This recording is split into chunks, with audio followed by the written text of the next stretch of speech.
ತರಗತಿಯಲ್ಲಿ ನಾವು ಕರ್ನಾಟಕದ ಸಾರಿಗೆಯ ಮುಂದುವರೆದ ಭಾಗವನ್ನ ಅಭ್ಯಾಸ ಮಾಡ್ತಾ ಇದ್ದೀವಿ. ಕರ್ನಾಟಕದ ಸಾರಿಗೆ ಭಾಗ 1ರಲ್ಲಿ ಸಾರಿಗೆ ಅಂದ್ರೇನು, ಸಾರಿಗೆಯ ಮಹತ್ವ ಏನು, ಸಾರಿಗೆಯ ವಿಧಗಳು ಯಾವುವು ಅಂತ ಅಭ್ಯಾಸ ಮಾಡಿದ್ವಿ. ಆ ಸಾರಿಗೆಯ ವಿಧಗಳಲ್ಲಿ ಮೊದಲನೇದಾಗಿ ರಸ್ತೆ ಸಾರಿಗೆಯ ವಿಚಾರಗಳನ್ನು ಅಭ್ಯಾಸ ಮಾಡಿದ್ವಿ. ರಸ್ತೆ ಸಾರಿಗೆಯ ಪ್ರಾಮುಖ್ಯತೆ ಏನು, ರಸ್ತೆ ಸಾರಿಗೆ ಹೇಗೆ ಬೆಳೆದು ಬಂತು, ಅದರ ಬೆಳವಣಿಗೆ ಹೇಗಾಯ್ತು, ಹಾಗೆಯೇ ರಸ್ತೆ ಸಾರಿಗೆಯ ವಿಧಗಳು ಅಂತ ಬಂದಾಗ ಪ್ರಮುಖವಾಗಿ ರಾಷ್ಟ್ರೀಯ ಹೆದ್ದಾರಿಗಳು, ರಾಜ್ಯ ಹೆದ್ದಾರಿಗಳು, ಜಿಲ್ಲಾ ರಸ್ತೆಗಳು ಮತ್ತು ಗ್ರಾಮೀಣ ರಸ್ತೆಗಳು. ಸೊ ಇಷ್ಟು ವಿಚಾರಗಳನ್ನ ನಾವು ಕಳೆದ ತರಗತಿಯಲ್ಲಿ ಅಂದ್ರೆ ಕರ್ನಾಟಕದ ಸಾರಿಗೆ ಭಾಗ 1ರಲ್ಲಿ ನಾವು ಅಭ್ಯಾಸ ಮಾಡಿದ್ವಿ. ಈಗ ಮುಂದುವರೆದು ಕರ್ನಾಟಕ ಸಾರಿಗೆ ಭಾಗ 2ರಲ್ಲಿ ಇನ್ನುಳಿದ ಸಾರಿಗೆ ವಿಧಗಳನ್ನ ನಾವು ಅಭ್ಯಾಸ ಮಾಡ್ತಾ ಹೋಗ್ತೀವಿ. ಸೊ ಸಾರಿಗೆ ವಿಧಗಳು ಅಂತ ಬಂದಾಗ ನಾವು ಪ್ರಮುಖವಾಗಿ 4 ವಿಧಗಳನ್ನ ಹೇಳಿದ್ವಿ ಅಲ್ವಾ. ಒಂದು ರಸ್ತೆ ಸಾರಿಗೆ, ಮತ್ತೊಂದು ರೈಲು ಸಾರಿಗೆ, 3ನೇದು ವಾಯು ಸಾರಿಗೆ, 4ನೇದು ಜಲ ಸಾರಿಗೆ ಅಂತ ಹೇಳಿದ್ವಿ. ಹೌದಲ್ಲ? ಅಲ್ಲೊಂದು ಮಾತು ಹೇಳಿದೆ ನಾನು. ಏನ್ ಹೇಳಿದೆ ಅಂತ ಹೇಳಿದ್ರೆ, ಈ ರಸ್ತೆ ಸಾರಿಗೆ ಮತ್ತು ರೈಲು ಸಾರಿಗೆ ಎರಡನ್ನೂ ಸೇರಿಸ್ಕೊಂಡ್ಬಿಟ್ಟು ಏನ್ ಹೇಳ್ಬೋದು ಅಂತ ಹೇಳಿದೆ ನಾನು, ಭೂ ಸಾರಿಗೆ ಅಂತ ಹೇಳಿದೆ ಅಲ್ವಾ. ಭೂ ಸಾರಿಗೆ, ಜಲ ಸಾರಿಗೆ ಮತ್ತೊಂದು ವಾಯು ಸಾರಿಗೆ ಅಂತ 3 ಸಾರಿಗೆಗಳನ್ನ ಹೇಳೋದಾದ್ರೆ, ಭೂ ಸಾರಿಗೆನ ಮತ್ತೆ 2 ಭಾಗ ಮಾಡಿಕೊಂಡಾಗ ಅದು ರಸ್ತೆ ಸಾರಿಗೆ ಮತ್ತು ರೈಲು ಸಾರಿಗೆ ಅಂತ 2 ಭಾಗಗಳಾಗಿ ನಾವು ಅಭ್ಯಾಸ ಮಾಡ್ತೀವಿ. ಓಕೆ, ಈಗಾಗಲೇ ರಸ್ತೆ ಸಾರಿಗೆ ಪ್ರಾಮುಖ್ಯತೆಯನ್ನು ನೋಡ್ಬಿಟ್ಟಿದೀವಿ. ರಸ್ತೆ ಸಾರಿಗೆ ನಂತರದಲ್ಲಿ ಬರ್ತಕ್ಕಂಥದ್ದೇ ರೈಲು ಸಾರಿಗೆ. ರಸ್ತೆ ಸಾರಿಗೆಯನ್ನ ಬಿಟ್ರೆ ಅತಿ ಹೆಚ್ಚು ಬಳಕೆಯಲ್ಲಿರ್ತಕ್ಕಂಥ ಸಾರಿಗೆ ಅಂತ ಹೇಳಿದ್ರೆ ಅದು ರೈಲು ಸಾರಿಗೆ. ಏನು ಡಿಫರೆನ್ಸ್ ಏನಿದೆ? ಏನ್ ಡಿಫರೆನ್ಸ್ ಇದೆ ಅಂತ ಹೇಳಿದ್ರೆ ನೋಡಿ, ರಸ್ತೆ ಸಾರಿಗೆ ಇದ್ದಷ್ಟು ವ್ಯಾಪಕವಾಗಿ ರೈಲು ಸಾರಿಗೆ ಇಲ್ಲ. ಎಲ್ಲ ಪ್ರದೇಶದಲ್ಲೂ ರೈಲ್ವೆ ಸಾರಿಗೆ ಇಲ್ಲ. ರೈಲ್ವೆ ಸಾರಿಗೆ ಕರ್ನಾಟಕದಲ್ಲಿ ರಸ್ತೆ ಸಾರಿಗೆ ಎಷ್ಟು ವಿಸ್ತಾರವಾಗಿಲ್ಲ ಅನ್ನೋದನ್ನ ಬಿಟ್ರೆ, ರಸ್ತೆ ಸಾರಿಗೆಗಿಂತ ರೈಲು ಸಾರಿಗೆ ಹೆಚ್ಚು ಸುರಕ್ಷಿತ, ಜೊತೆಗೆ ಬಹಳ ಅನುಕೂಲ ಇದೆ. ಯಾಕೆಂದ್ರೆ ರಸ್ತೆ ಸಾರಿಗೆಯಲ್ಲಿ ಇಲ್ಲದೇ ಇರತಕ್ಕಂತ ಸಾಕಷ್ಟು ಸೌಲಭ್ಯಗಳು ರೈಲು ಸಾರಿಗೆ ಅಲ್ವಾ. ರೈಲು ಸಾರಿಗೆ ಬಹಳ ಮುಖ್ಯವಾಗಿ ಹೇಳೋದಾದ್ರೆ, ಸಿಂಪಲ್ ಆಗಿ ನಾವು ರೈಲ್ವೆ ಸಾರಿಗೆನ ಅರ್ಥ ಮಾಡ್ಕೊಳ್ಳೋದಾದ್ರೆ ನೋಡಿ, ಕಡಿಮೆ ದರದಲ್ಲಿ ಪ್ರಯಾಣ ಮಾಡಬಹುದು. ಹೆಚ್ಚು ದೂರವನ್ನ ಕಡಿಮೆ ದರದಲ್ಲಿ ಪ್ರಯಾಣ ಮಾಡಬಹುದು. ಈಗ ನಾವಿರ್ತಕ್ಕಂಥ ಕರ್ನಾಟಕ ಪ್ರದೇಶ ಇದೆಯಲ್ಲ, ಈ ಕರ್ನಾಟಕದಲ್ಲಿ ಇರ್ತಕ್ಕಂಥ ಸಾರಿಗೆನ ನೈಋತ್ಯ ರೈಲ್ವೆ ಅಂತ ಕರಿತೀವಿ. ಈ ನೈಋತ್ಯ ರೈಲ್ವೆಯ ಪ್ರಧಾನ ಕಚೇರಿ ಇರ್ತಕ್ಕಂಥದ್ದು ನಿಮ್ಗೆಲ್ಲ ಗೊತ್ತಿದೆ ಅಂತ ಅನ್ಕೊಳ್ಳಿ. ಎಲ್ಲಿದೆ ಹೇಳಿ? ಪ್ರಧಾನ ಕಚೇರಿ ಹುಬ್ಬಳ್ಳಿ ಇದೆ ಅಲ್ವಾ. ಹುಬ್ಬಳ್ಳಿ. ಈಗ ನಾವ್ ಇಲ್ಲಿಂದ ಅಂತಂದ್ರೆ, ಈಗ ನಮ್ ಭಾಗ ಅಂತಂದ್ರೆ ಚನ್ನಗಿರಿಯಪ್ಪ, ರೈಟ್. ಈ ಚನ್ನಗಿರಿಯಿಂದ ಹುಬ್ಬಳ್ಳಿಗೆ ನಾವು ರಸ್ತೆ ಸಾರಿಗೆಯಲ್ಲಿ ಬಸ್ಗಳಲ್ಲಿ ಹೋಗ್ತೀವಿ ಅಂತಂದ್ರೆ ಕನಿಷ್ಠ ಒಬ್ಬರಿಗೆ 250ರಿಂದ 300 ರೂಪಾಯಿ ಬಸ್ ಚಾರ್ಜ್ ಇದೆ, ರೈಟ್. 250ರಿಂದ 300 ರೂಪಾಯಿಗಳ ಬಸ್ ಚಾರ್ಜು ಇಲ್ಲಿಂದ ಹುಬ್ಬಳ್ಳಿಗಿದೆ, ರೈಟ್. ಅದು ಮಾಮೂಲಿ ಬಸ್ಗಳಲ್ಲಿ ಹೋದ್ರೆ. ಇನ್ನ ಯಾವುದು ರಾಜಹಂಸನೋ ಅಥವಾ ಐರಾವತಕ್ಕೆ ಹೋದ್ರೆ ಅದರ ಚಾರ್ಜ್ ಜಾಸ್ತಿ ಇರುತ್ತೆ. ಅದೇನೆ ನೀವು ರೈಲ್ವೆಯಲ್ಲಿ ಹೋಗ್ತೀನಿ ಅಂತ ಹೇಳಿದ್ರೆ, ಟ್ರೈನಲ್ಲಿ ಹೋಗ್ತೀನಿ ಇಲ್ಲಿಂದ ಹುಬ್ಬಳ್ಳಿಗೆ ಅಂತ ಹೇಳಿದ್ರೆ, ಇಲ್ಲಿಂದ ಟ್ರೈನ್ ಇಲ್ಲ, ಬದಲಾಗಿ ಎಲ್ಲಿಗೆ ಹೋಗ್ಬೇಕು? ಇಲ್ಲ ಜಾಜೂರ್ಗೆ ಹೋಗ್ಬೋದು, ಇಲ್ಲ ದಾವಣಗೆರೆಗೆ ಹೋಗ್ಬೇಕು. ದಾವಣಗೆರೆಯಿಂದ ಹುಬ್ಬಳ್ಳಿಗೆ ಟ್ರೈನಲ್ಲಿ ಹೋಗ್ತೀನಿ ಅಂತಂದ್ರೆ, ನೀವು ಪ್ಯಾಸೆಂಜರ್ ಟ್ರೈನಲ್ಲಿ ಹೋಗ್ತೀನಿ ಅಂತಂದ್ರೆ ಕೇವಲ 30ರಿಂದ 40 ರೂಪಾಯಿ. ಈಗ ಜಾಸ್ತಿ ಆಗಿರ್ಬೋದು, ಒಂದು 50-60 ರೂಪಾಯಲ್ಲಿ ನೀವು ಇಲ್ಲಿಂದ ಹುಬ್ಬಳ್ಳಿಗೆ ಹೋಗಿ. ನೋಡಿ, ಯಾಕೆ ಹೇಳ್ತಾ ಇದ್ದೀನಿ ಅಂತ ಹೇಳಿದ್ರೆ, ರೈಲ್ವೆ ಸಾರಿಗೆ ರಸ್ತೆ ಸಾರಿಗೆಗಿಂತ ಬಹಳ ಕಡಿಮೆ ದರದಲ್ಲಿ ತುಂಬಾ ದೂರದವರೆಗೆ ಪ್ರಯಾಣ ಮಾಡಲಿಕ್ಕೆ ಸಾಧ್ಯತೆ ಇದೆ. ಅದ್ರ ಜೊತೆಗೆ ಪ್ರಯಾಣ ಹೇಗಿರುತ್ತೆ ಅಂತಂದ್ರೆ ಆರಾಮ. ಅಂದ್ರೆ ರಸ್ತೆ ಸಾರಿಗೆಯ ಬಸ್ಸುಗಳಷ್ಟು ಆಯಾಸ ಆಗುತ್ತೆ. ತುಂಬಾ ದೂರದ ಪ್ರಯಾಣ ಅಂತಂದ್ರೆ ಅದು ರೈಲ್ವೆ ಪ್ರಯಾಣ ಅಲ್ವಾ. ರೈಲ್ವೆಯಲ್ಲಿ ಪ್ರಯಾಣ ಮಾಡಿದಷ್ಟು ಕಂಫರ್ಟ್ ಆಗಿ ಆರಾಮಾಗಿ ನಾವು ಬಸ್ಗಳಲ್ಲಿ ಪ್ರಯಾಣ ಮಾಡಲಿಕ್ಕೆ ಸಾಧ್ಯ ಇಲ್ಲ. ಅದಕ್ಕೆ ಕಾರಣ ಅಂತಂದ್ರೆ ರೈಲ್ವೆಯಲ್ಲಿ ಬಸ್ ನಲ್ಲಿ ಇಲ್ಲದೆ ಇರತಕ್ಕಂತ ಸಾಕಷ್ಟು ಸೌಲಭ್ಯಗಳಿದೆ ಅಲ್ವಾ. ಮೇನ್ ಆಗಿ ಶೌಚಾಲಯಗಳ ವ್ಯವಸ್ಥೆ ಇದೆ.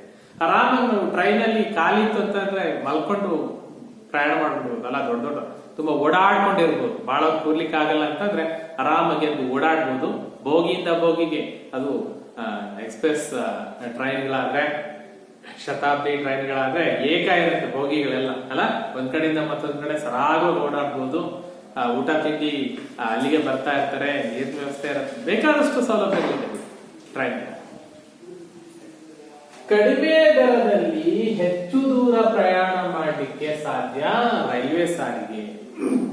ಹಾಗಾಗಿ ಇದು ಗ್ರಾಹಕ ಸ್ನೇಹಿಯಾಗಿದೆ, ಸುರಕ್ಷಿತವಾಗಿದೆ. ತುಂಬಾ ವೇಗವಾಗಿ ನಾವು ನಮ್ಮ ಪ್ರದೇಶವನ್ನ ತಲುಪಲಿಕ್ಕೆ ಸಾಧ್ಯ ಆಗುತ್ತೆ. ಅದ್ರ ಜೊತೆಗೆ ಬಹಳ ಮುಖ್ಯವಾಗಿ ರೈಲ್ವೆ ಸಾರಿಗೆ ಅನುಕೂಲ ಏನು ಅಂತ ಹೇಳಿದ್ರೆ, ತುಂಬಾ ಭಾರವಾಗಿರ್ತಕ್ಕಂಥ ವಸ್ತುಗಳನ್ನ ದೊಡ್ಡ ಪ್ರಮಾಣದಲ್ಲಿ ಒಂದು ಪ್ರದೇಶದಿಂದ ಮತ್ತೊಂದು ಪ್ರದೇಶಕ್ಕೆ ಸಾಗಣೆ ಮಾಡಿ ಸರಕುಗಳ ಸಾಗಾಣಿಕೆಗೆ ರೈಲ್ವೆ ವರದಾನ ಆಗಿದೆ. ಯಾಕೆಂದ್ರೆ ನೋಡಿ, ಈಗ ಟ್ಯಾಂಕರ್ ಇರಬಹುದು, ಪೆಟ್ರೋಲಿಯಂ ಟ್ಯಾಂಕ್ಗಳು ಬರುತ್ತಲ್ಲ, ಪೆಟ್ರೋಲ್ ಸಾಗಾಟ ಮಾಡ್ತಕ್ಕಂಥ, ಡೀಸೆಲ್ ಸಾಗಾಟ ಮಾಡ್ತಾರೆ. ಟ್ಯಾಂಕರ್, ಒಂದೊಂದು ಟ್ಯಾಂಕರ್ಗಳಲ್ಲಿ ಸಾಗಿಸುವಂತ ಒಂದು 10 ಟ್ಯಾಂಕರ್ ಲಾರಿಗಳಲ್ಲಿ ಹೋಗ್ತಕ್ಕಂತ ಆಯಿಲ್ ಅನ್ನ, ಕಚ್ಚಾ ತೈಲವನ್ನ ಒಂದು ಬೋಗಿ ಸಾಗಿಸುತ್ತೆ ಅಂತ ಹೇಳಿದ್ರೆ, ಆ ತರದ 10 ಬೋಗಿಗಳಿರುತ್ತೆ. ಏಕಕಾಲದಲ್ಲಿ ತುಂಬಾ ದೊಡ್ಡ ಪ್ರಮಾಣದ ಸರಕುಗಳನ್ನ ಒಂದು ಪ್ರದೇಶದಿಂದ ಮತ್ತೊಂದು ಪ್ರದೇಶಕ್ಕೆ ಕಡಿಮೆ ವೆಚ್ಚದಲ್ಲಿ ಸಾಗಾಟ ಮಾಡ್ತಾರೆ. ಆದ್ರೆ ರೈಲ್ವೆ ಸಾರಿಗೆ ಫಸ್ಟ್ ರೈಲ್ವೆ ಹಳಿಗಳನ್ನ ಹಾಕಲಿಕ್ಕೆ, ರೈಲ್ವೆ ಇಂಜಿನ್ಗಳನ್ನ, ಬೋಗಿಗಳನ್ನ ತಯಾರು ಮಾಡಲಿಕ್ಕೆ ಹೆಚ್ಚು ವೆಚ್ಚ ಆಗತ್ತೆ. ಬಿಟ್ರೆ ಆ ನಂತರದಲ್ಲಿ ರೈಲ್ವೆ ಸಾರಿಗೆಯಲ್ಲಿ ಹೆಚ್ಚಿನ ಅನುಕೂಲ, ಕಡಿಮೆ ವೆಚ್ಚದಲ್ಲಿ ಸರಕುಗಳನ್ನ ಸಾಗಿಸಲಿಕ್ಕೆ ನೆರವಾಗುತ್ತೆ ಅನ್ನೋದು ನೆನಪಿದೆ. ಸೊ ಈ ರೈಲ್ವೆ ಸಾರಿಗೆ ಕರ್ನಾಟಕದಲ್ಲಿ ಯಾವಾಗ ಆರಂಭ ಆಯಿತು? ರೈಲ್ವೆ ಸಾರಿಗೆ ಯಾರು ಆರಂಭ ಮಾಡಿದ್ರು ಅಂತ ನೋಡೋದಾದ್ರೆ, ಕರ್ನಾಟಕದಲ್ಲಿ ರೈಲ್ವೆನ ಆರಂಭ ಮಾಡಿದ್ದು ಬ್ರಿಟಿಷ್ ಕಾಲದಲ್ಲಿ ಅಲ್ವಾ. ಬ್ರಿಟಿಷರು ಏನ್ ಮಾಡ್ತಾರೆ, ಸೈನ್ಯವನ್ನ ಒಂದು ಪ್ರದೇಶದಿಂದ ಮತ್ತೊಂದು ಪ್ರದೇಶಕ್ಕೆ ಶೀಘ್ರಗತಿಯಲ್ಲಿ ರವಾನಿಸಲಿಕ್ಕೆ, ಜೊತೆಗೆ ಒಳನಾಡಿನ ಪ್ರದೇಶಗಳಲ್ಲಿ ದೊರೀತಕ್ಕಂತ ಅವರ ವ್ಯಾಪಾರದ ಸರಕುಗಳನ್ನ ತಮ್ಮ ಯುರೋಪಿನ ರಾಷ್ಟ್ರಗಳಿಗೆ ಕಳಿಸ್ಲಿಕ್ಕೆ ಬಂದರುಗಳಿಗೆ ಸಾಗಿಸ್ಲಿಕ್ಕೆ ಅಲ್ವಾ. ವ್ಯಾಪಾರಿ ಕೇಂದ್ರಗಳಿಂದ, ವ್ಯಾಪಾರಿ ಕೋಟಿಗಳಿಂದ ಬಂದರು ಕಟ್ಟೆಗಳಿಗೆ ಸರಕುಗಳನ್ನ ಸಾಗಿಸ್ಲಿಕ್ಕೆ ಈ ರೈಲ್ವೆ ಸಂಚಾರವನ್ನ ಮೊಟ್ಟ ಮೊದಲ ಬಾರಿಗೆ ಭಾರತದಲ್ಲಿ ಬ್ರಿಟಿಷರು ಆರಂಭಿಸಿದರು. ಅದರಲ್ಲಿ ಕರ್ನಾಟಕದಲ್ಲಿ ಮೊಟ್ಟ ಮೊದಲ ರೈಲ್ವೆ ಆರಂಭ ಆಗಿದ್ದು 1864. ನೆನ್ಪಿಡ್ಬೇಕು ಮಕ್ಕಳೇ, 1864 ಇಸ್ವಿಗಳನ್ನ ಸರಿಯಾಗಿ ನೆನ್ಪಿಟ್ಕೊಳ್ಳಿ. ಮೊಟ್ಟ ಮೊದಲ ರೈಲ್ವೆ ಸಂಚಾರ ಆರಂಭ ಆಗಿದ್ದು 1864ರಲ್ಲಿ. ಎಲ್ಲಿಂದ ಎಲ್ಲಿಗೆ ಅಂತ ನೋಡಿದ್ರೆ, ಬೆಂಗಳೂರಿನಿಂದ ಮದ್ರಾಸ್, ಬೆಂಗಳೂರು ಮತ್ತು ಮದ್ರಾಸ್ ನಡುವೆ ಮೊದಲ ರೈಲ್ವೆ ಸಂಚಾರ 1864ರಲ್ಲಿ ಆಗುತ್ತೆ. 1864 ಅಂತ ಅಂದ್ರೆ ಸ್ವತಂತ್ರ ಪೂರ್ವ ಬ್ರಿಟಿಷ್ ಆಳ್ವಿಕೆಯ ಕಾಲ. ಬೆಂಗಳೂರು ಮತ್ತು ಮದ್ರಾಸ್ ನಡುವೆ, ಮದ್ರಾಸ್ ಎಲ್ಲಿ ಬರುತ್ತಪ್ಪ, ಇವತ್ತಿನ ಚೆನ್ನೈ ಅಂತ ಹೇಳ್ತೀವಿ. ತಮಿಳುನಾಡಿನ ರಾಜಧಾನಿ ಇದೆಯಲ್ಲ ಚೆನ್ನೈ, ಸೊ ಅದನ್ನ ಮದ್ರಾಸ್ ಅಂತ ಕರಿತಾ ಇದ್ರು. ಬೆಂಗಳೂರು ಮದ್ರಾಸ್ ನಡುವೆ ಮೊಟ್ಟ ಮೊದಲ ರೈಲ್ವೆ ಸಂಚಾರ ಆರಂಭ. ಆ ನಂತರ ಸಾಕಷ್ಟು ಪ್ರಗತಿ ಆಗುತ್ತೆ ರೈಲ್ವೆ ಸಂಚಾರದಲ್ಲಿ. ಎಷ್ಟು ಮಟ್ಟಿಗೆ ಪ್ರಗತಿ ಆಗುತ್ತೆ ಅಂದ್ರೆ, 1956ರ ವೇಳೆ ಸ್ವತಂತ್ರ ಬಂದು ಏನು ರಾಜ್ಯಗಳ ಏಕೀಕರಣ ಆಗ್ತಾ ಇರುತ್ತೆ. ಆ ಸಂದರ್ಭದಲ್ಲಿ 1956ರ ವೇಳೆಗೆ 2595 ಕಿಲೋಮೀಟರ್ ಅಷ್ಟು ಕರ್ನಾಟಕದಲ್ಲಿ ರೈಲ್ವೆ ಮಾರ್ಗಗಳು ನಿರ್ಮಾಣ ನೋಡಿ. 2595 ಕಿಲೋಮೀಟರ್ ರೈಲ್ವೆ ಜಾಲ ಕರ್ನಾಟಕದಲ್ಲಿ ಅಸ್ತಿತ್ವಕ್ಕೆ ಬರುತ್ತೆ. ಆದ್ರೆ ಅವತ್ತಿದ್ದು ದಕ್ಷಿಣ ರೈಲ್ವೆ, ಕರ್ನಾಟಕ ಪ್ರದೇಶದಲ್ಲಿ ಅವತ್ತಿದ್ದು ದಕ್ಷಿಣ ರೈಲ್ವೆ ಅಂತ ಇತ್ತು. ದಕ್ಷಿಣ ರೈಲ್ವೆಯ ವ್ಯಾಪ್ತಿಗೆ ಒಳಪಟ್ಟಿತ್ತು ಈ ರೈಲ್ವೆ ವಲಯ. ಆದ್ರೆ ಇವತ್ತೇನಾಗಿದೆ, ಆ ರೈಲ್ವೆ ವಲಯವನ್ನ ಬದಲಾಯಿಸಲಾಗಿದೆ. ಕರ್ನಾಟಕ ಪ್ರಸ್ತುತ ನೈಋತ್ಯ ರೈಲ್ವೆ ವಲಯಕ್ಕೆ ಸೇರ್ತಾ ಇದೆ.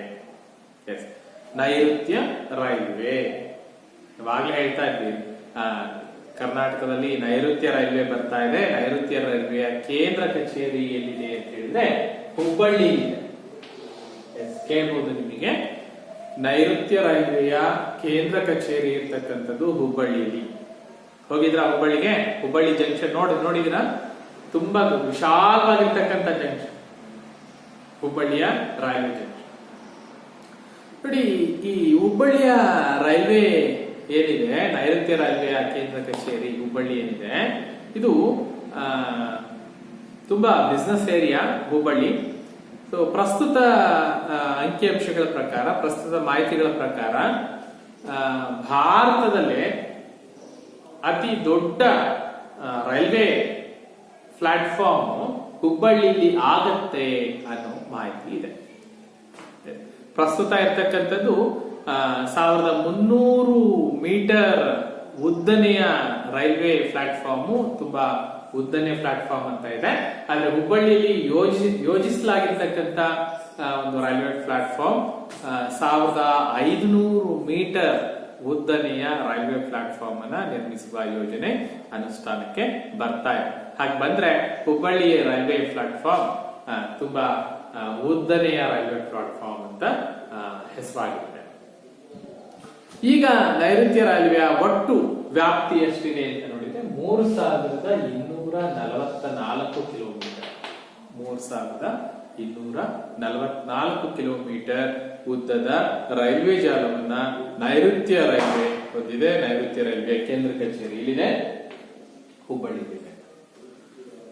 ಇನ್ನು ರೈಲ್ವೆ ಜಾಲಕ್ಕೆ ಬಂದ್ರೆ ಕರ್ನಾಟಕದ ಎಲ್ಲ ಜಿಲ್ಲೆಗಳಲ್ಲೂ ರೈಲ್ವೆ ಇದೆಯಾ ಅಂತ ನೋಡಿದ್ರೆ ಆಲ್ಮೋಸ್ಟ್ ಇದೆ. ಆದ್ರೆ ಕೆಲವು ಜಿಲ್ಲೆಗಳಲ್ಲಿ ರೈಲ್ವೆ ಜಾಲ ಹೆಚ್ಚಾಗಿದೆ, ಕೆಲವು ಜಿಲ್ಲೆಗಳಲ್ಲಿ ಕಡಿಮೆ. ಕೆಲವು ಜಿಲ್ಲೆಗಳಲ್ಲಿ ಒಂದು ರೈಲ್ವೆ ಅಷ್ಟೇ ಹಾದು ಹೋಗ್ತಾ ಇದೆ. ಆವರೇಜ್ 150ರಿಂದ 200 ಕಿಲೋಮೀಟರ್ ಸರಾಸರಿಯಲ್ಲಿ ಬೆಂಗಳೂರು ನಗರ ಇರಲಿ ಅಥವಾ ಹಾಸನ ಇರಲಿ, ಬಳ್ಳಾರಿ ಇರಲಿ, ಹುಬ್ಬಳ್ಳಿ ಇರಲಿ, ಸೊ ಈ ತರದ ಮಹಾನಗರಗಳಲ್ಲಿ 150ರಿಂದ 200 ಕಿಲೋಮೀಟರ್ ಸರಾಸರಿಯಲ್ಲಿ ರೈಲ್ವೆ ಜಾಲ ಇದ್ರೆ, ಒಂದು ಜಿಲ್ಲೆ ನೆನ್ಪಿಡ್ಬೇಕು, ಕರ್ನಾಟಕದ ಯಾವ ಜಿಲ್ಲೆ ರೈಲ್ವೆ ಜಾಲವನ್ನ ಹೊಂದಿಲ್ಲ ಅಂತ ಹೇಳಿದ್ರೆ ಅದು ಕೊಡಗು ಜಿಲ್ಲೆ. ಕೊಡಗು ರೈಲ್ವೆ ಜಾಲವನ್ನ ಹೊಂದಿಲ್ಲ. ರೈಲ್ವೆಯನ್ನ ಹೊಂದದೇ ಇರತಕ್ಕಂತ ಜಿಲ್ಲೆ ಯಾವುದು ಅಂತ ಹೇಳಿದ್ರೆ ಕೊಡಗು ಜಿಲ್ಲೆಯಲ್ಲಿ ಯಾವುದೇ ರೀತಿಯ ರೈಲ್ವೆ ಸಂಚಾರ ಇಲ್ಲ. ಯಾಕೆಂದ್ರೆ ಅಲ್ಲಿನ ಪರಿಸ್ಥಿತಿ ಆಗಿದೆ. ರೈಲ್ವೆ ನಿರ್ಮಾಣಕ್ಕೆ ಸೂಕ್ತವಾಗಿರ್ತಕ್ಕಂತ ಜಾಗ ಅಲ್ಲಿ ಇಲ್ಲೇ ಇರೋ ಕಾರಣಕ್ಕಾಗಿ ತುಂಬಾ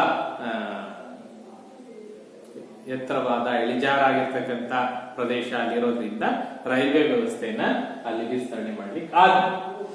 ಸೊ ಇದಿಷ್ಟು ರೈಲ್ವೆ ಸಾರಿಗೆಯಲ್ಲಿ ಪ್ರಮುಖವಾಗಿ ಹೇಗೆ ರೈಲ್ವೆ ವ್ಯವಸ್ಥೆ ಅಸ್ತಿತ್ವಕ್ಕೆ ಬರುತ್ತೆ, ಅದರ ಪ್ರಾಮುಖ್ಯತೆ ಏನು ಅಂತ ನೋಡ್ತಾರೆ.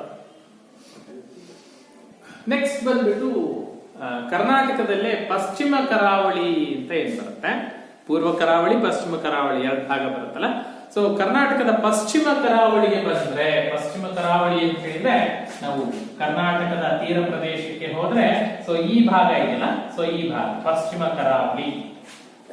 ಈ ಪಶ್ಚಿಮ ಕರಾವಳಿಯಲ್ಲಿ ನಾವು ತೀರ ಪ್ರದೇಶಕ್ಕೆ ಬಂದ್ರೆ ಕೆನರಾ ತೀರ ಅಂತ ಕರಿತೀವಿ ಪಶ್ಚಿಮ ಕರಾವಳಿಯನ್ನ. ಪಶ್ಚಿಮ ಕರಾವಳಿ ತೀರ, ಕರ್ನಾಟಕದ ಕರಾವಳಿ ತೀರವನ್ನ ಕೆನರಾ ತೀರ ಅಂತ ಕರಿತೀವಿ. ಈ ಕೆನರಾ ತೀರದಲ್ಲಿ ಇರತಕ್ಕಂತ ರೈಲ್ವೆಯನ್ನ ನಾವು ಕೊಂಕಣ ರೈಲ್ವೆ ಅಂತ ಕರಿತೀವಿ. ಕೊಂಕಣ ರೈಲ್ವೆ. ಏನು ಕೊಂಕಣ ರೈಲ್ವೆ? ನೋಡಿ, ಕೊಂಕಣ ರೈಲ್ವೆ ಅಂತಕ್ಕಂಥದ್ದು ಪಶ್ಚಿಮ ಕರಾವಳಿಯ ರೈಲು ಮಾರ್ಗ. ಯಾವ ರೈಲು ಮಾರ್ಗ? ಪಶ್ಚಿಮ ಕರಾವಳಿಯ ರೈಲು ಮಾರ್ಗ. ನೆನ್ಪಿಡಿ, ನಿಮಗೆ ಪ್ರಶ್ನೆ ಕೇಳಿದಾಗ ಸ್ಪಷ್ಟವಾಗಿ ಉತ್ತರ ಬರೀಬೇಕು. ಪಶ್ಚಿಮ ಕರಾವಳಿಯ ರೈಲು ಮಾರ್ಗ ಯಾವುದು ಅಂತ ಕೇಳಿದ್ರೆ ನೀವು ಪರ್ಟಿಕ್ಯುಲರ್ ಆಗಿ ಕೊಂಕಣ ರೈಲ್ವೆ ಅಂತಾನೆ ಬರೀಬೇಕು, ನೈಋತ್ಯ ರೈಲ್ವೆ ಅಂತ ಬರೆಯಬೇಕು.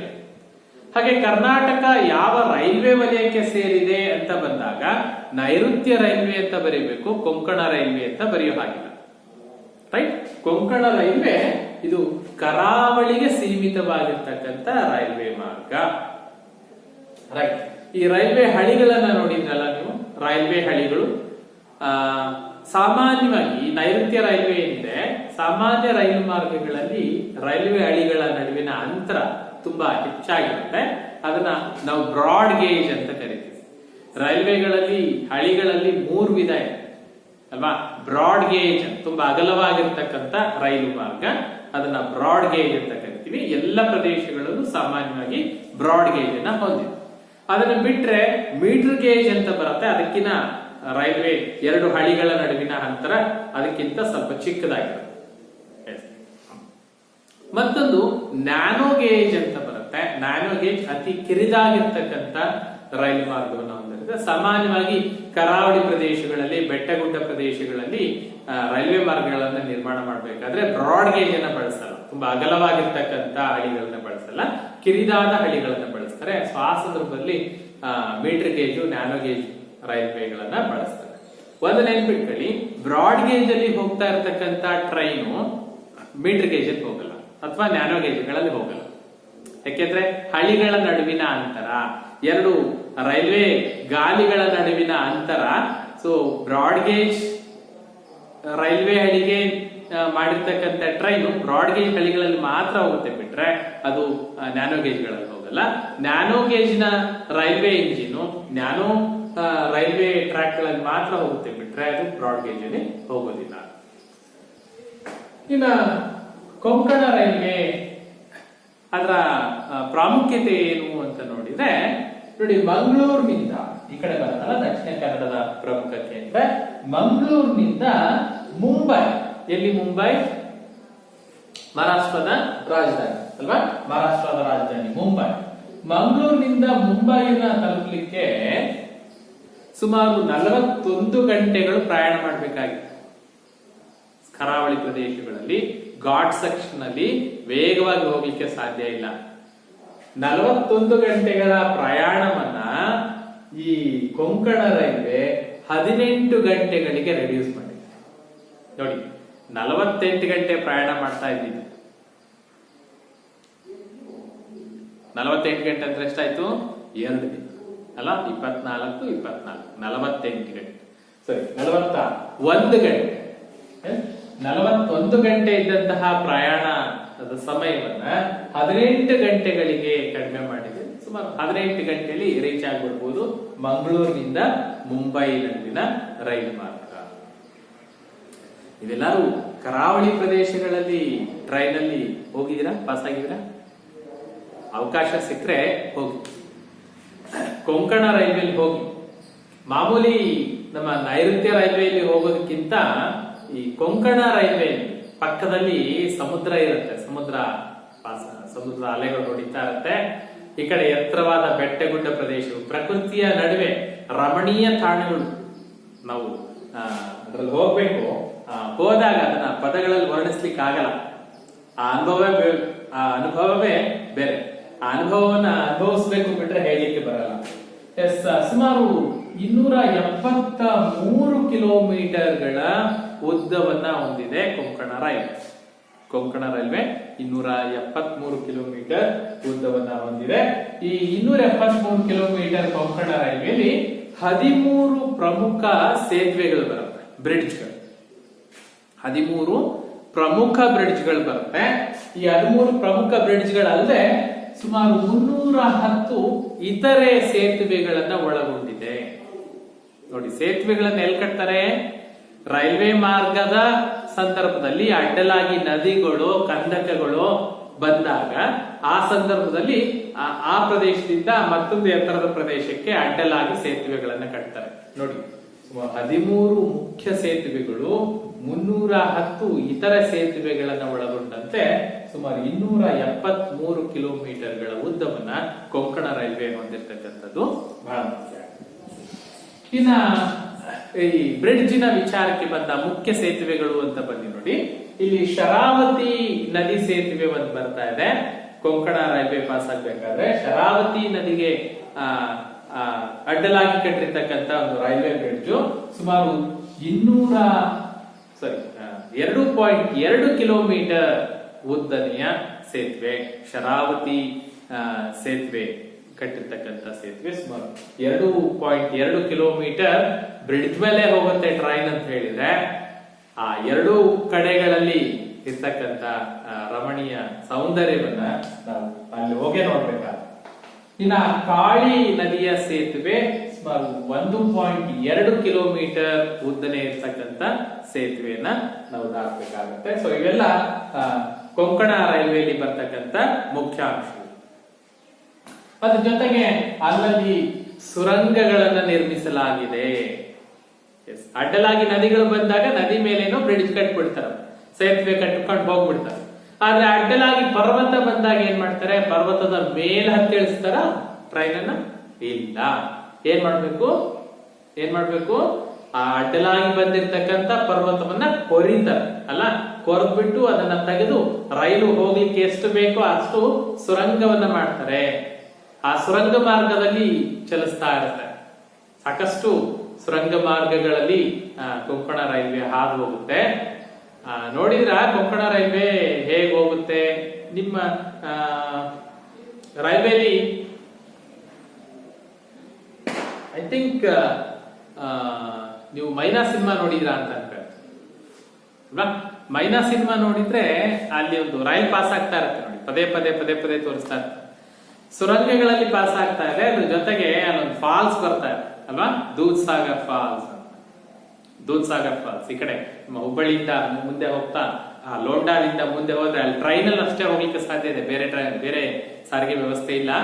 ಸೊ ಆ ಫಾಲ್ಸ್ ಗೆ ರೀಚ್ ಆಗ್ಬೇಕು ಅಂದ್ರೆ ನಾವು ಟ್ರೈನ್ ಗಳಲ್ಲೇ ಹೋಗ್ಬೇಕು. ಅಲ್ಲಿ ಒಂದೇ ಒಂದು ಟ್ರೈನ್ ಹೋಗುತ್ತಂತೆ, ಯಾವುದು ಒಂದು ವಾಗನ್ ಟ್ರೈನ್ ಹೋಗುತ್ತೆ, ಸರಕುಗಳನ್ನ ಹೊತ್ತಿರ್ತಕ್ಕಂಥ ಟ್ರೈನು. ಸೊ ಆ ಭಾಗದಲ್ಲಿ ಇರ್ತಕ್ಕಂಥ ಪ್ರಕೃತಿ ಸೌಂದರ್ಯವನ್ನ ನಾವು ಸಿನಿಮಾಗಳಲ್ಲಿ ನೋಡಿದ್ವಿ, ನಿಜವಾಗಿಯೂ ಆ ಸ್ಪಾಟಿಗೆ ಹೋದಾಗ ಆ ಸೌಂದರ್ಯ ಹೇಗಿರುತ್ತೆ. ಪಕ್ಕದಲ್ಲಿ ದೊಡ್ಡ ಫಾಲ್ಸ್, ದೂದ್ ಸಾಗರ್, ಹಾಲಿನ ಜಲಪಾತ ಧುಮುಕ್ತಾ ಇರುತ್ತೆ. ಈ ಕಡೆ ಪ್ರಕೃತಿ ಹಚ್ಚ ಹಸಿರಿಂದ ಕಂಗೊಳಿಸ್ತಾ ಇರುತ್ತೆ. ಅಲ್ಲಿ ಪ್ರಯಾಣ ಮಾಡೋದೇ ಅದ್ಭುತವಾಗಿರ್ತಕ್ಕಂಥ ಅನುಭವ. ಸೊ ಕೊಂಕಣ ರೈಲ್ವೆ ಅಂತಂದಾಗ ಇಷ್ಟ ಅಂಶಗಳನ್ನ ನೆನ್ಪಿಟ್ಕೊಳ್ಳಿ. ಕೊಂಕಣ ರೈಲ್ವೆ ಹೆಸರು, ಕೊಂಕಣ ರೈಲ್ವೆ ಅನ್ನೋದು ಪಶ್ಚಿಮ ಕರಾವಳಿಯ ರೈಲು ಮಾರ್ಗ ಆಗಿದೆ. ಸುಮಾರು ಮುಂಬೈ ಮತ್ತು ಮಂಗಳೂರು ನಡುವಿನ ಅಂತರವನ್ನ 18 ಗಂಟೆಗೆ ಕಡಿಮೆ ಮಾಡಿದೆ. ಸೊ ಏನ್ ಪ್ರಮುಖ ಅಂಶಗಳು ಬರ್ತಾ ಇದೆ ಇವುಗಳನ್ನ ನೆನಪಿ. ಸೊ ಇದಿಷ್ಟು 2 ಪ್ರಮುಖ ಅಂಶಗಳನ್ನ ನಾವು ತಿಳ್ಕೊಳ್ಳಿ.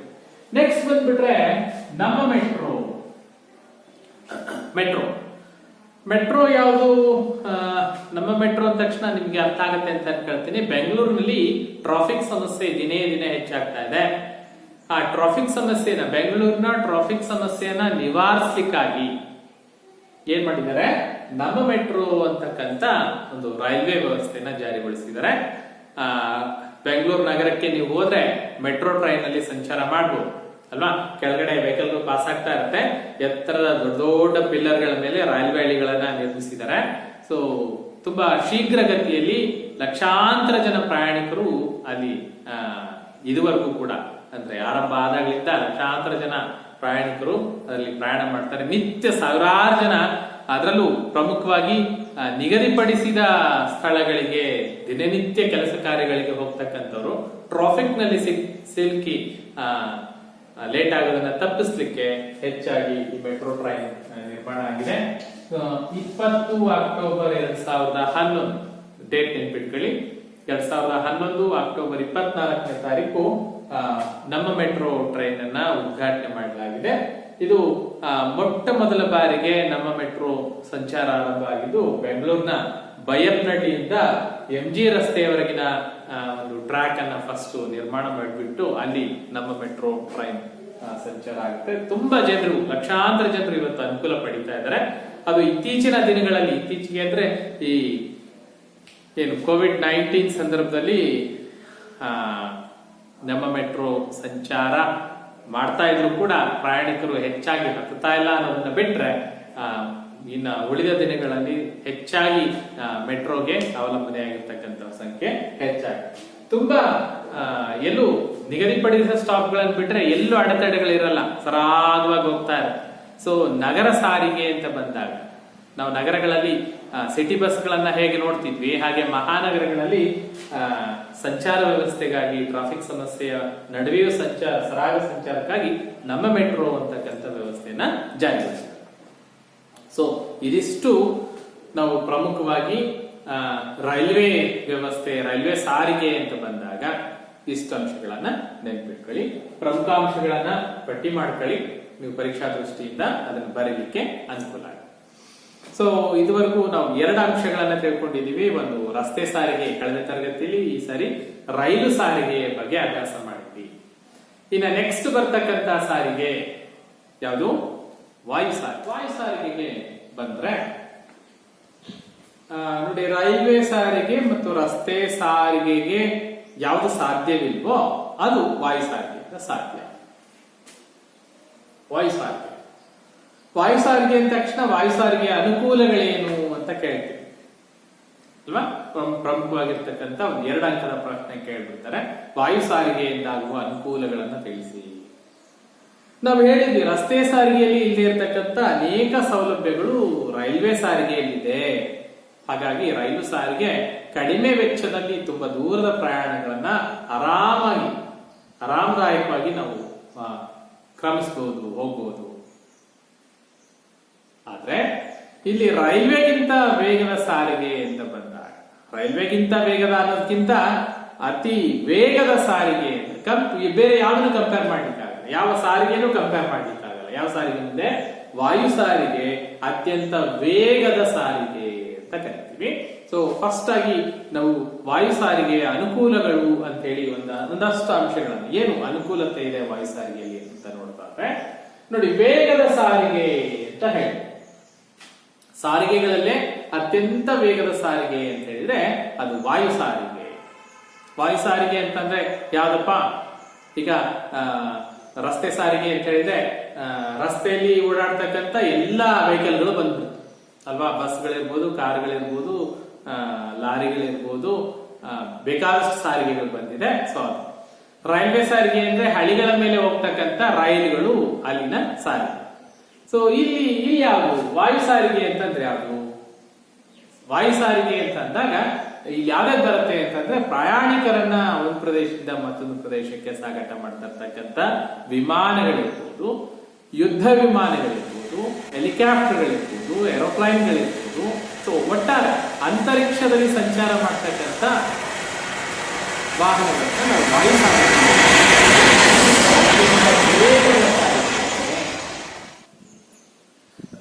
ಪ್ರಯಾಣಿಕರ ಅಂಚೆ ತುಂಬಾ ತುರ್ತಾಗಿ ಒಂದು ಪ್ರದೇಶದಿಂದ ಮತ್ತೊಂದು ಪ್ರದೇಶಕ್ಕೆ ರವಾನೆ ಮಾಡಬೇಕಾಗಿರ್ತಕ್ಕಂಥ ಅಂಚೆಗಳನ್ನ, ಜೊತೆಗೆ ಹಗುರವಾದ ಬೆಲೆ ಬಾಳ್ತಕ್ಕಂಥ ವಸ್ತುಗಳನ್ನ ಸಾಗಾಟ ಮಾಡಲಿಕ್ಕೆ ವಾಯು ಸಾರಿಗೆ ತುಂಬಾ ಅನುಕೂಲವನ್ನ ಕಲ್ಪಿಸಿದೆ.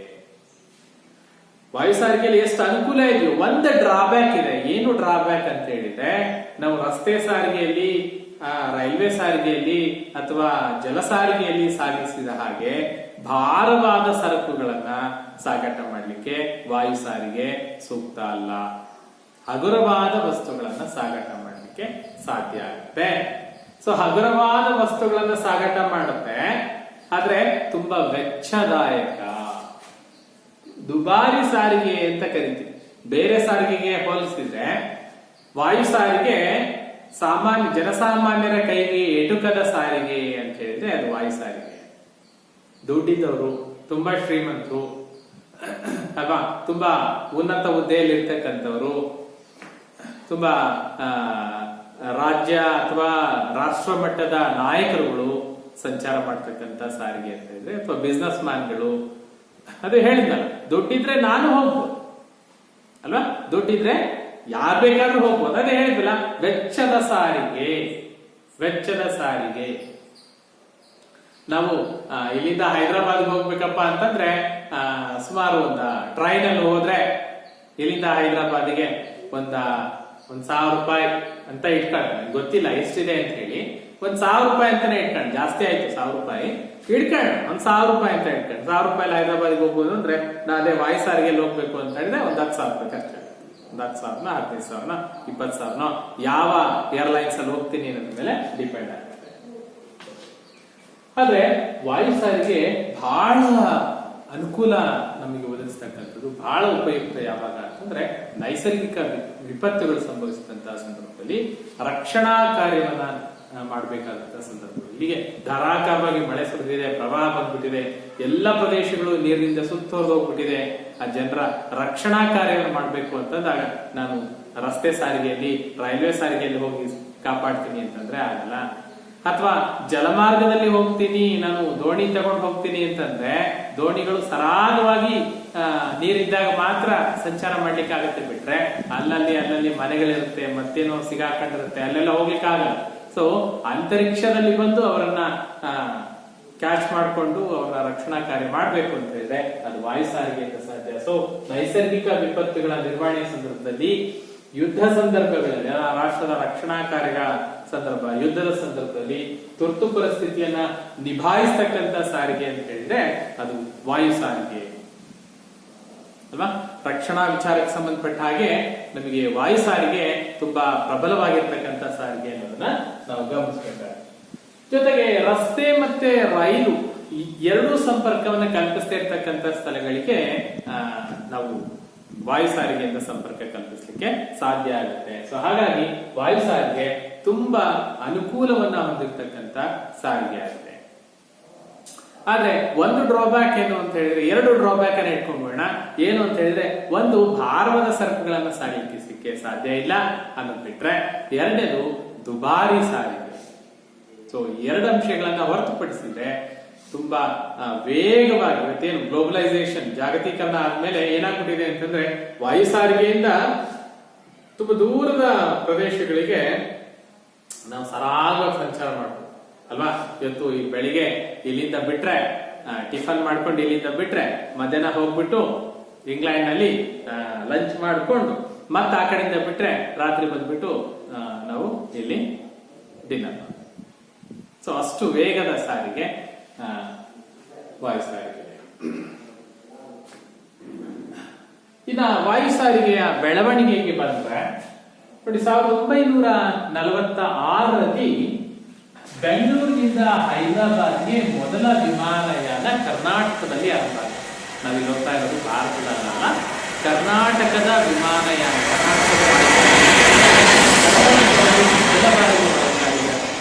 ಬೆಂಗಳೂರು ಮತ್ತು ಹೈದರಾಬಾದ್ ನಡುವೆ ಎಷ್ಟರಲ್ಲಿ 1946ರಲ್ಲಿ ಬೆಂಗಳೂರು ಹೈದರಾಬಾದ್ ಮಧ್ಯೆ ಈ ವಾಯುಯಾನವನ್ನ ಆರಂಭಿಸಿದ್ದು ಯಾರು ಅಂತ ನೋಡಿದ್ರೆ ಡೆಕ್ಕನ್ ಏರ್ವೇಸ್ ಅಂತಕ್ಕಂಥ ಸಂಸ್ಥೆ ಮೊಟ್ಟ ಮೊದಲ ಬಾರಿಗೆ ಕರ್ನಾಟಕದಲ್ಲಿ 1946ರಲ್ಲಿ ಬೆಂಗಳೂರು ಮತ್ತು ಹೈದರಾಬಾದ್ ನಡುವೆ ವಿಮಾನಯಾನ ಸಂಚಾರವನ್ನ ಆರಂಭಿಸಿತು. ಆ ನಂತರದಲ್ಲಿ ಏನಾಗುತ್ತೆ, ವಿಮಾನಯಾನ ಅಂತಕ್ಕಂಥದ್ದು ರಾಷ್ಟ್ರೀಕರಣ. ಭಾರತದ ವಿಮಾನಯಾನ ಪ್ರಾಧಿಕಾರ ಏನ್ ಮಾಡುತ್ತೆ, ವಿಮಾನಯಾನವನ್ನ ರಾಷ್ಟ್ರೀಕರಣ ಮಾಡುತ್ತೆ. ಭಾರತೀಯ ವಿಮಾನ ಸಂಚಾರ ರಾಷ್ಟ್ರೀಕರಣ ಆಗಿದ್ದು 1953ರಲ್ಲಿ ವಿಮಾನಯಾನ ರಾಷ್ಟ್ರೀಕರಣ ಮಾಡಿಬಿಟ್ಟು ಇಂಡಿಯನ್ ಏರ್ಲೈನ್ಸ್ ಅಂತಕ್ಕಂಥ ಒಂದು ಸಂಸ್ಥೆ ಅಸ್ತಿತ್ವಕ್ಕೆ ಬರುತ್ತೆ. ಇಂಡಿಯನ್ ಏರ್ಲೈನ್ಸ್ ಅಂತಕ್ಕಂಥ ಸಂಸ್ಥೆ ಅಸ್ತಿತ್ವಕ್ಕೆ ಬಂದ ನಂತರದಲ್ಲಿ ಕರ್ನಾಟಕದಲ್ಲಿ ಹಲವಾರು ಭಾಗಗಳಲ್ಲಿ ಅಂತಾರಾಷ್ಟ್ರೀಯ ವಿಮಾನ ನಿಲ್ದಾಣಗಳು, ವಿಮಾನ ಸಂಚಾರ ಅಂತಕ್ಕಂಥದ್ದು ಆರಂಭ ಆಗುತ್ತೆ.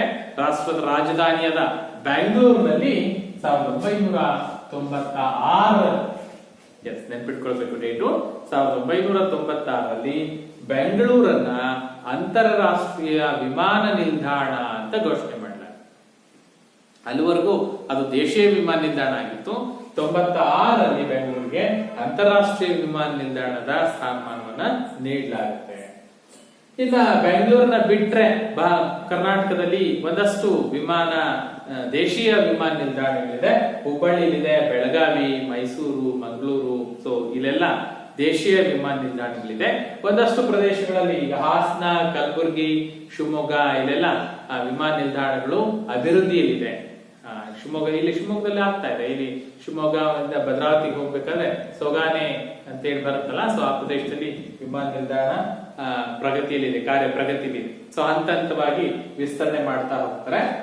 ಸೊ ಇವತ್ತೇನು ಬೆಂಗಳೂರಿನಲ್ಲಿ ಅಂತಾರಾಷ್ಟ್ರೀಯ ವಿಮಾನ ನಿಲ್ದಾಣ ಇದೆ, ಅದು ಫಸ್ಟ್ ಇದ್ದು HAL ಬೆಂಗಳೂರಿನಿಂದ 34 ಕಿಲೋಮೀಟರ್ ದೂರದಲ್ಲಿರ್ತಕ್ಕಂಥ ನಗರದಿಂದ ದೂರದಲ್ಲಿರ್ತಂತ ದೇವನಹಳ್ಳಿಗೆ ಇವತ್ತಿನ ದಿವಸ ವಿಮಾನ ನಿಲ್ದಾಣವನ್ನ ಸ್ಥಳಾಂತರ ಮಾಡಿದ್ದಾರೆ. ಫಸ್ಟ್ ಇದು ಬೆಂಗಳೂರಿನ HAL ನಲ್ಲಿ HAL ಹಿಂದೂಸ್ತಾನ್ ಏರೋನಾಟಿಕ್ಸ್ ಲಿಮಿಟೆಡ್ ಅಂತ ಇತ್ತು ಬೆಂಗಳೂರು ನಗರದಲ್ಲಿ. ಸೊ ಅಲ್ಲಿತ್ತು ಫಸ್ಟ್ ಇಂಟರ್ನ್ಯಾಷನಲ್ ಏರ್ಪೋರ್ಟ್. ಆದ್ರೆ ನಗರದ ದಟ್ಟಣೆಯ ಸಲುವಾಗಿ ನಂತರ ಏನ್ ಮಾಡ್ತಾರೆ, ಬೆಂಗಳೂರು ನಗರದಿಂದ ಸುಮಾರು 34 ಕಿಲೋಮೀಟರ್ ದೂರದಲ್ಲಿ ಇರ್ತಕ್ಕಂಥ ದೇವನಹಳ್ಳಿಗೆ ಅಂತಾರಾಷ್ಟ್ರೀಯ ವಿಮಾನ ನಿಲ್ದಾಣವನ್ನ ವರ್ಗಾಯಿಸಲಾಗುತ್ತೆ. ಎಷ್ಟರಲ್ಲಿ ವರ್ಗಾಯಿಸ್ತಾರೆ? 2008 ಮೇ 24ರಲ್ಲಿ ದೇವನಹಳ್ಳಿಗೆ ಅಂತಾರಾಷ್ಟ್ರೀಯ ವಿಮಾನ ನಿಲ್ದಾಣವನ್ನ ವರ್ಗಾಯಿಸ್ತಾರೆ. ಪ್ರಸ್ತುತ ಬೆಂಗಳೂರಿನ ಅಂತಾರಾಷ್ಟ್ರೀಯ ವಿಮಾನ ನಿಲ್ದಾಣ ಇರ್ತಕ್ಕಂಥದ್ದು ದೇವನಹಳ್ಳಿಯಲ್ಲಿ. ಇದು ಭಾರತದ ಮೊದಲ ಹಸಿರು ಕ್ಷೇತ್ರದ ವಿಮಾನ ನಿಲ್ದಾಣ ಅಂತ ಕರೀತಾರೆ. ರೈಟ್, ಗ್ರೀನ್ ಫೀಲ್ಡ್ ಏರ್ಪೋರ್ಟ್, ಭಾರತದ ಮೊದಲ ಗ್ರೀನ್ ಫೀಲ್ಡ್ ಏರ್ಪೋರ್ಟ್, ಹಸಿರು ಕ್ಷೇತ್ರದ ವಿಮಾನ ನಿಲ್ದಾಣ ಯಾವುದು ಅಂತ ಹೇಳಿದ್ರೆ ಅದು ಬೆಂಗಳೂರಿನ ಅಂತಾರಾಷ್ಟ್ರೀಯ ದೇವನಹಳ್ಳಿ ಅಂತಾರಾಷ್ಟ್ರೀಯ ವಿಮಾನ ನಿಲ್ದಾಣ.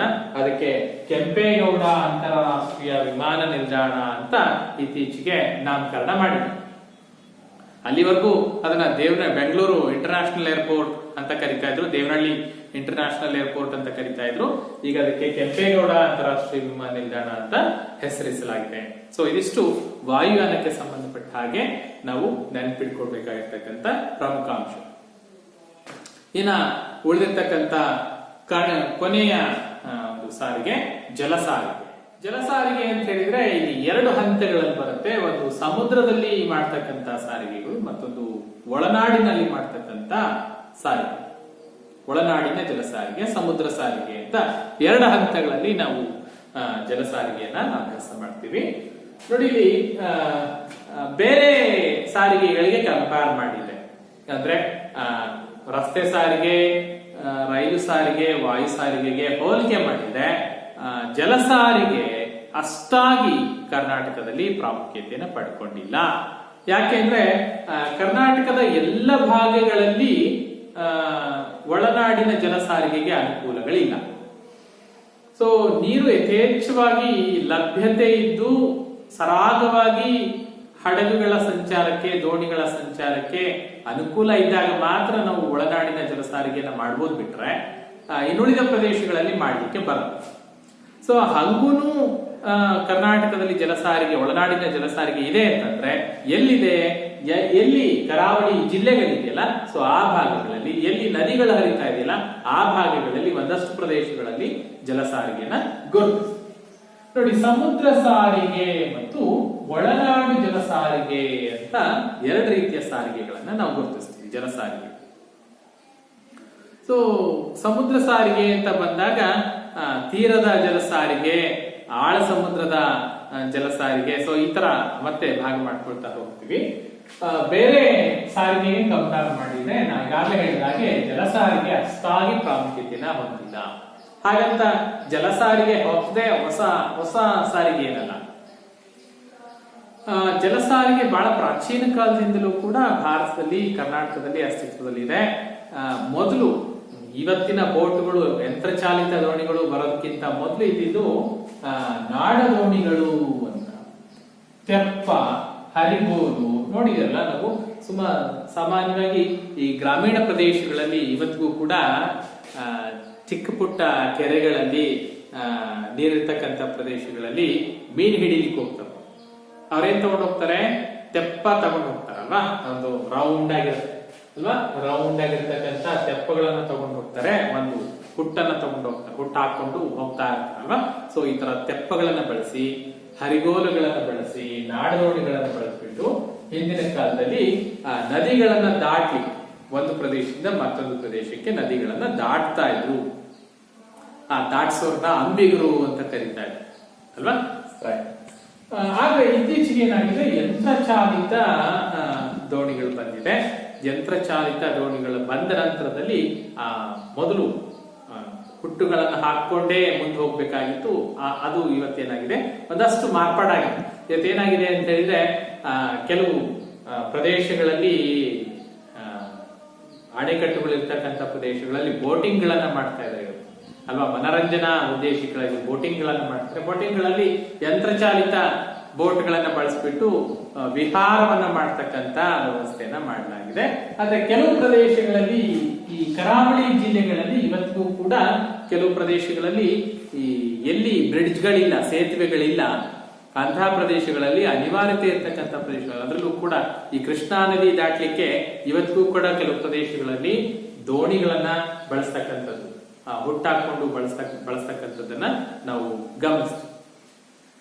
ನೋಡಿ, ಇಲ್ಲೇನಾಗುತ್ತೆ ಅಂತ ಹೇಳಿದ್ರೆ, ಕರಾವಳಿ ಜಿಲ್ಲೆಗಳು ಅಂತ ಬಂದಾಗ ಪ್ರಮುಖವಾಗಿ ಯಾವ್ದಾದ್ರು 3 ಜಿಲ್ಲೆಗಳು ಬರುತ್ತೆ. ಉತ್ತರ ಕನ್ನಡ, ಉಡುಪಿ ಮತ್ತು ದಕ್ಷಿಣ ಕನ್ನಡ 3 ಜಿಲ್ಲೆಗಳಲ್ಲಿ ಬರ್ತಕ್ಕಂಥ ಒಂದಷ್ಟು ನದಿಗಳು. ಅದರಲ್ಲೂ ಕೂಡ ಉಡುಪಿಗೆ ಬಂದ್ರೆ ಅಲ್ಲೊಂದಷ್ಟು ಗಂಗಾವಳಿ, ಕಾಳಿ, ಶರಾವತಿ, ಹಾಲಾಡಿ, ಚಕ್ರ, ಕೊಲ್ಲೂರು, ಸೊ ಎಲ್ಲ ಉಡುಪಿ ಜಿಲ್ಲೆಯಲ್ಲಿ ಬರ್ತಕ್ಕಂಥ ಈ ಎಲ್ಲ ನದಿಗಳಲ್ಲಿ ಹೆಚ್ಚಾಗಿ ಒಳನಾಡಿನ ಜಲಸಾರಿಗೆಯನ್ನ ಗಮನಿಸ್ತೀವಿ. ಹಾಗೇನೆ ನೇತ್ರಾವತಿ ನದಿ ಕೂಡ ಒಳನಾಡಿನ ಜಲಸಾರಿಗೆಗೆ ಮುಖ್ಯವಾಗಿ ಇರ್ತಕ್ಕಂಥ ಜಲಸಾರಿಗೆ.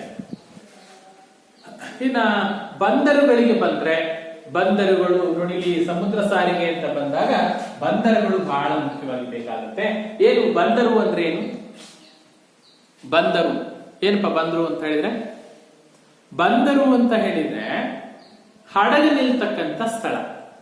ಎಲ್ಲಿ? ಸಮುದ್ರದ ಮಧ್ಯದಲ್ಲ, ಇಲ್ಲ, ಸಮುದ್ರದ ತೀರ ಪ್ರದೇಶಗಳು, ಸಮುದ್ರ ಭೂಭಾಗವನ್ನ ಸೇರ್ಪಡೆಯಾಗಿರ್ತಕ್ಕಂಥ ಸ್ಥಳಗಳು, ಸಮುದ್ರ ತೀರ ಪ್ರದೇಶಗಳಲ್ಲಿ ಹಡಗು ನಿಲ್ತಕ್ಕಂಥ ಸ್ಥಳಗಳನ್ನ ನಾವು ಬಂದರುಗಳು ಅಂತ ಕರಿತೀವಿ. ಬಂದರು ಎಂದರೇನು? ಹಡಗು ನಿಲ್ಲುವ ಸಮುದ್ರದ ತೀರದ ಸ್ಥಳಗಳನ್ನ ಬಂದರುಗಳು ಅಂತ ಕರಿತೀವಿ. ಈ ಬಂದರುಗಳು ಹಡಗುಗಳು ನಿಲ್ಲಲಿಕ್ಕೆ ಬೇಕಾಗಿರ್ತಕ್ಕಂಥ ಒಂದು ವ್ಯವಸ್ಥೆ ಆ ಬಂದರು ಕಟ್ಟೆಗಳಲ್ಲಿ ಇರುತ್ತೆ. ಸೊ ಎಲ್ಲ ಸಮುದ್ರದ ಎಲ್ಲ ತೀರ ಪ್ರದೇಶಗಳು ಹಡಗು ನಿಲ್ಲಲಿಕ್ಕೆ ಯೋಗ್ಯವಾಗಿಲ್ಲ. ಕೆಲವು ನೈಸರ್ಗಿಕ ತಾಣಗಳಿದೆ, ನಿಸರ್ಗದತ್ತವಾಗಿ ಹಡಗುಗಳು ಬಂದು ನಿಲ್ಲಲಿಕ್ಕೆ ಬೇಕಾಗಿರ್ತಕ್ಕಂಥ ವ್ಯವಸ್ಥೆ, ಅನುಕೂಲಗಳಿರ್ತಕ್ಕಂಥ ನೈಸರ್ಗಿಕ ಬಂದರುಗಳಿದೆ. ಕೆಲವು ನಗರ ಪ್ರದೇಶಗಳಲ್ಲಿ ಕೃತಕವಾಗಿ ಬಂದರು ಕಟ್ಟೆಗಳನ್ನ ನಿರ್ಮಾಣ ಮಾಡಿಕೊಳ್ಳಲಾಗುತ್ತೆ. ಹಾಗೆ ನೋಡಿದ್ರೆ ಕರ್ನಾಟಕದಲ್ಲಿ ಸುಮಾರು 25ಕ್ಕಿಂತ ಹೆಚ್ಚು ಸಣ್ಣ ಮತ್ತು ದೊಡ್ಡ ಬಂದರುಗಳನ್ನ ಕರ್ನಾಟಕದಲ್ಲಿ ಗುರುತಿಸ್ತೀವಿ. 1957ರಲ್ಲಿ ಬಂದರು ಅಭಿವೃದ್ಧಿ ಇಲಾಖೆ ಅಂತಕ್ಕಂಥದ್ದು ಕರ್ನಾಟಕದಲ್ಲಿ ಅಸ್ತಿತ್ವಕ್ಕೆ ಬರುತ್ತೆ. ಈ ಬಂದರು ಅಭಿವೃದ್ಧಿ ಇಲಾಖೆ ಬಂದ ನಂತರದಲ್ಲಿ ಏನಾಗುತ್ತೆ, ಬಂದರುಗಳಿಗೆ ಹೆಚ್ಚಿನ ಅವಕಾಶಗಳನ್ನ ಕಲ್ಪಿಸ್ತಾ ಹೋಗ್ತಾರೆ, ಬಂದರುಗಳು ಅಭಿವೃದ್ಧಿ ಆಗ್ತಾ ಹೋಗುತ್ತೆ. 1974 ಮೇ 4ರಂದು ನವಮಂಗಳೂರು ಬಂದರು ಅಸ್ತಿತ್ವಕ್ಕೆ ಬಂತು. ನೆನ್ಪಿಡ್ಬೇಕು, 1774 ಮೇ 4ನೇ ತಾರೀಕು ಕರ್ನಾಟಕದ ಅತಿ ದೊಡ್ಡ ಬಂದರು ನವಮಂಗಳೂರು ಬಂದರು ಅಸ್ತಿತ್ವಕ್ಕೆ ಬರುತ್ತೆ. ಇದನ್ನ ಕರ್ನಾಟಕದ ಹೆಬ್ಬಾಗಿಲು ಅಂತ ಕರೀತಾರೆ. ಕರ್ನಾಟಕದ ಹೆಬ್ಬಾಗಿಲು ಯಾವುದು? ನವಮಂಗಳೂರು ಬಂದರು. ಭಾರತದ ಹೆಬ್ಬಾಗಿಲು ಯಾವುದು? ಮುಂಬೈ ಬಂದರು ಅಲ್ವಾ. ಮುಂಬೈನ ಭಾರತದ ಹೆಬ್ಬಾಗಿಲು ಅಂತ ಕರೀತಾರೆ. ಹಾಗೆ ಕರ್ನಾಟಕದ ಹೆಬ್ಬಾಗಿಲು ಅಂತ ಹೇಳಿದ್ರೆ ಮಂಗಳೂರು. ಯಾಕೆ ಅಂದ್ರೆ ಕರ್ನಾಟಕದ ಬಹುತೇಕ ವಸ್ತುಗಳು ರಫ್ತಾಗೋದು ಮಂಗಳೂರು ಬಂದರಿನ ಮೂಲಕ. ಜೊತೆಗೆ ನಮ್ಮ ಕರ್ನಾಟಕಕ್ಕೆ ಆಮದಾಗ್ತಕ್ಕಂತ ಹೆಚ್ಚಿನ ಆಮದುಗಳೆಲ್ಲ ಬರ್ತಕ್ಕಂಥದ್ದು ನವಮಂಗಳೂರು ಅಲ್ವಾ. ಹೆಬ್ಬಾಗಿಲು, ಮನೆಗೊಂದು ಹೆಬ್ಬಾಗಿಲು ಇರುತ್ತಲ್ಲ, ಕೋಟೆಗೊಂದು ಹೆಬ್ಬಾಗಿಲು ಇರುತ್ತಲ್ಲ. ಸೊ ಅಲ್ಲಿಂದನೇ ಹೋಗ್ಬೇಕು, ಅಲ್ಲಿಂದನೇ ಬರ್ಬೇಕು. ಪ್ರಧಾನವಾದ ಬಾಗಿಲು ಅಂತ ಏನು ಹೆಬ್ಬಾಗಿಲು ಅಂತ ಕರಿತೀವಿ. ಹಾಗೆ ಪ್ರಧಾನವಾದ ಬಂದರು, ಹಾಗಾಗಿ ಕರ್ನಾಟಕದ ಹೆಬ್ಬಾಗಿಲು ಅಂತೇಳಿ ನಾವು ಮಂಗಳೂರು ಬಂದರನ್ನ ಗುರುತಿಸ್ತೀವಿ. ಇದಲ್ಲದೆ ಒಂದು 10 ಇತರೆ ಪ್ರಮುಖ ಬಂದರುಗಳು ಅಂತ ಗುರುತಿಸ್ತೀವಿ. ನವಮಂಗಳೂರನ್ನ ಹೊರತುಪಡಿಸಿದ್ರೆ ಕರ್ನಾಟಕದ ಕೆಲವು ಬಂದರುಗಳನ್ನ ಹೆಸರಿಸಿ ಅಂತ ಬಂದಾಗ ನೋಡಿ, ಹಳೆಯ ಮಂಗಳೂರು ಬಂದರಿದೆ, ಮಲ್ಪೆ ಇದೆ, ಹಂಗಾರಕಟ್ಟೆ ಇದೆ, ಕುಂದಾಪುರ ಇದೆ, ಪಡುಬಿದ್ರಿ, ಭಟ್ಕಳ, ಹೊನ್ನಾವರ, ಬೇಲಿಕೇರಿ, ತದ್ರಿ, ಕಾರವಾರ. ಸೊ ಎಲ್ಲ ಬಂದರುಗಳು ಮಂಗಳೂರನ್ನ ಹೊರತುಪಡಿಸಿದ್ರೆ ಕರ್ನಾಟಕದಲ್ಲಿ ಇರ್ತಕ್ಕಂಥ ಇತರೆ ಬಂದರುಗಳಾಗಿವೆ. ಈ ಕಾರವಾರ ಬಂದರು ಇದೆ ನೋಡಿ, ಅತ್ಯಂತ ಸುಂದರವಾಗಿರ್ತಕ್ಕಂಥ ಬಂದರು ಅನ್ನೋ ಹೆಗ್ಗಳಿಕೆಯನ್ನು ಪಡ್ಕೊಳ್ಳಿ. ಕಾರವಾರ ತುಂಬಾ ನಿಸರ್ಗ ರಮಣೀಯ ತಾಣವನ್ನ ಹೊಂದಿರತಕ್ಕಂಥ ಬಂದರು ಕಾರವಾರ ಬಂದರು. ನೀವು ಮಂಗಳೂರಿಗೆ ಹೋದ್ರೆ ಮಂಗಳೂರಲ್ಲಿ ಬಂದರಿಗೆ ಹೋಗಿ ಬನ್ನಿ ಒಂದ್ಸರಿ. ನವಮಂಗಳೂರು ಬಂದರಿಗೆ ಹೋಗಿ ಅಲ್ಲಿ ಎರಡು ರೀತಿಯ ಬಂದರು, ಹಳೆ ಮಂಗಳೂರು ಬಂದರಿಗೆ ಬಂದ್ರೆ ಅಲ್ಲಿ ಮೀನುಗಾರಿಕಾ ಬಂದರು ಅಂತ ಕರಿತೀವಿ. ಸೊ ಬಂದರು ಕಟ್ಟೆಗಳು ಪ್ರವಾಸಿ ತಾಣಗಳು ಕೂಡ ಆಗಿದೆ ಅಲ್ವಾ. ಕಾರವಾರ ಆಗಲಿ, ಹೊನ್ನಾವರ ಆಗಲಿ, ಕುಂದಾಪುರ ಆಗಲಿ, ಮಲ್ಪೆ ಆಗಲಿ, ಬೀಚ್ಗಳಿಗೆ ಹೋದ್ರೆ ಪ್ರವಾಸಿ ತಾಣಗಳಾಗಿದೆ ಅಲ್ವಾ. ಸೊ ಬೀಚ್ಗಳು ಎಲ್ಲಾ ಸಮುದ್ರ ತೀರಗಳು ಬೀಚ್ಗಳಾಗಿಲ್ಲ, ಎಲ್ಲಾ ಸಮುದ್ರ ತೀರಗಳು ಬಂದರುಗಳಾಗಿಲ್ಲ. ಅನುಕೂಲ ಇರತಕ್ಕಂತ ಪ್ರದೇಶಗಳಲ್ಲಿ ಬಂದರುಗಳನ್ನ ನಿರ್ಮಾಣ ಮಾಡಿರ್ತಕ್ಕಂಥದ್ದನ್ನು ಕಾಣ. ಸೊ ಇದಿಷ್ಟು ಜಲ ಸಾರಿಗೆಗೆ ಸಂಬಂಧಪಟ್ಟಿರ್ತಕ್ಕಂಥ ಅಂಶ.